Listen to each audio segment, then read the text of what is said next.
Assalamualaikum warahmatullahi wabarakatuh. Selamat pagi rekan-rekan semua. Selamat bertemu kembali bersama saya Tatang Ciwidey dalam acara seputar informasi atau serba-serba informasi. Dalam ini kami akan mencoba menyampaikan kembali tentang kegiatan setelah Purna Bakti yang dalam video pertama sudah kami share, yaitu seperti itu. Jadi kembali kami ulang kembali bahwa setelah Purna Bakti itu ada sesuatu hal yang perlu kita lakukan kegiatan itu. Yang utama adalah memperdalam religi kita.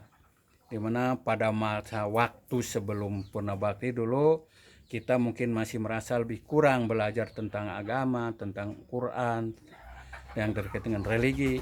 Mari sekarang waktunya kita untuk mempelajari religi itu tadi.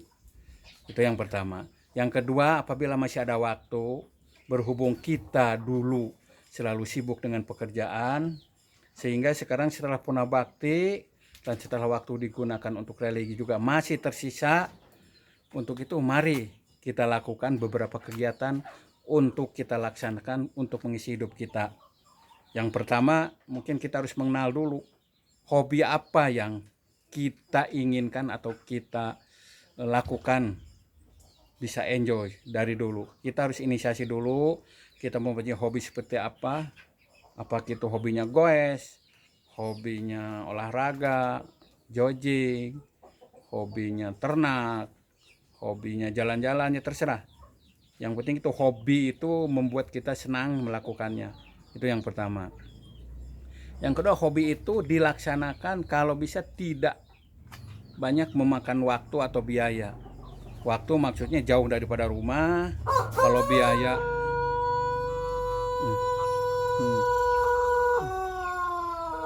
kalau biaya barangkali ya traveling segala macam itu yang memang memerlukan biaya. Kalau memang itu hobi dan uang punya, kenapa tidak, silahkan dilakukan.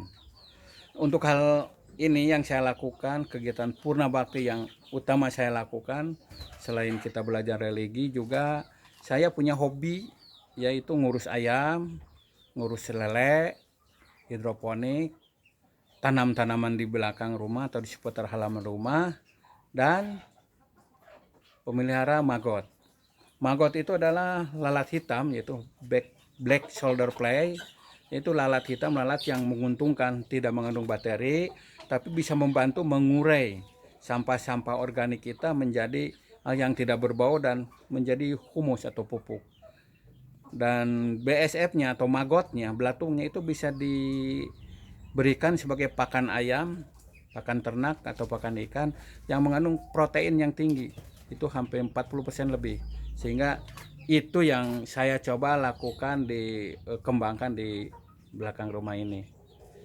Jadi seperti ini rekan-rekan, setiap hari saya setelah punya kegiatan ngurus ayam, di sini ada sekitar 100 ayam.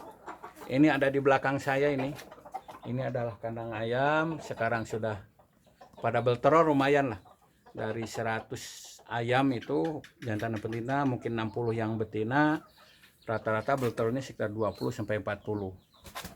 Tapi kalau musim kemarau, musim ngeram, dia berkurang. Tapi insya Allah tiap hari ada aja telur. Saya kira itu, pada saat mengambil telur saya merasa enjoy karena itu hobi saya. Mudah-mudahan rekan-rekan yang punya hobi yang sama juga melakukan hal yang sama seperti saya. Ataupun buat rekan-rekan yang hobinya lain daripada saya, silahkan ditekuni hobinya. Yang penting enjoy melaksanakannya, sehingga hidup ini menjadi lebih berarti di masa Purna Bakti.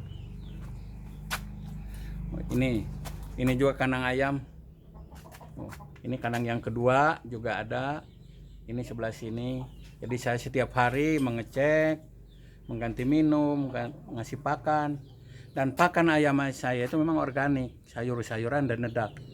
Sehingga efek bau yang biasa ditimbulkan dari pakan itu pur itu terjadi, tapi karena saya tidak dibeli makan pur, sehingga tingkat baunya itu sangat minim.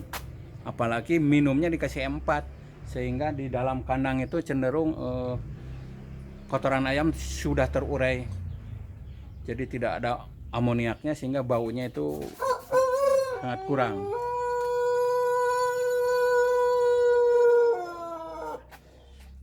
Itu ini kandang yang ketiga, mungkin rekan-rekan. Jadi selama ini yang saya urus nih. Insya Allah saya juga menjadi punya ikatan batin saya dengan ayam, sehingga ayam itu harus dikelola dengan sepenuh hati sehingga ayamnya akan sehat dan mungkin produksinya lebih bagus. Itu ayam. Terus jadi yang kedua mengenai kolam lele, ini di belakang saya. Wah, ini di bawah ini adalah kolam lele. Kolam lele yang sebenarnya sekitar ada 300 ekor di sini. Ya sekarang udah siap panen, tapi tidak kami jual.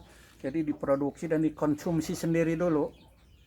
Lumayan juga sih, enak rasanya karena mungkin ini lele peliharaan sendiri ya. Nah, ini hidroponik. Ini tetapi ininya karena macet nih pompanya, jadi saya stop dulu, pompanya dibaiki sehingga banyak yang mati sih ininya. Ini juga baru tahap belajar ya hidroponik. Itu di atas kolam lele saya buat seperti itu. Mungkin rekan-rekan juga nanti bisa melakukannya hal yang sama. Nah, ini kita masuk ke kandang lalat hitam ya, BSF ya. Kita coba seperti ini ya lalatnya. Nah, saya sekarang ada di kandang lalat hitam. Di sini lalat hitam akan hidup selama 8 hari. 4 harinya kawin, yang jantannya mati setelah kawin, yang betina nunggu lagi 4 hari menelor, baru setelah menelor mati. Dan lalat hitam hanya minum, tidak makan. Dia hanya minum selama hidupnya 8 hari. Yang jantan 4 hari mati, yang betina setelah bertelur mati. Nah, telurnya itu satu telur itu namanya satu klaster, itu bertelur 800 sampai 1000 butir. Nah, di sini ditempati di sini, di dalam sini ada tempat bertelur. Nanti mungkin kami akan coba kalau udah bertelur akan kami share video lagi tentang telur lalat gitu. Dan konon lalat ini kalau memang kita mau berproduksi harganya sekitar 120 atau 100 sampai 120 ribu per kilo. Ya kalau memang rekan-rekan mampu dan sanggup, barangkali ini merupakan suatu peluang dan pasarnya masih terbuka. Ya, itu, nah ini. Jadi di sini lalat hitamnya. Lalatnya ada di belakang saya.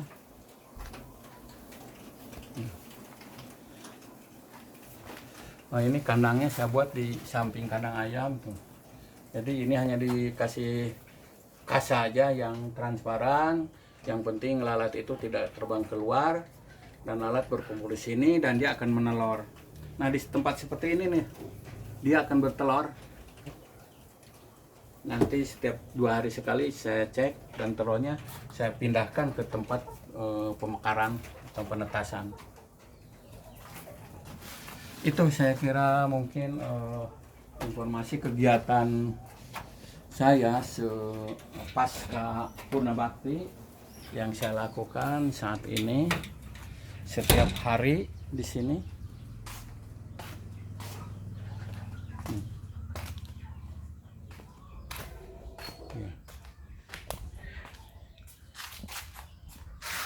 Ya begitu rekan-rekan, saya kira dicukupkan sekian dulu. Akhir kata, wassalamualaikum warahmatullahi wabarakatuh.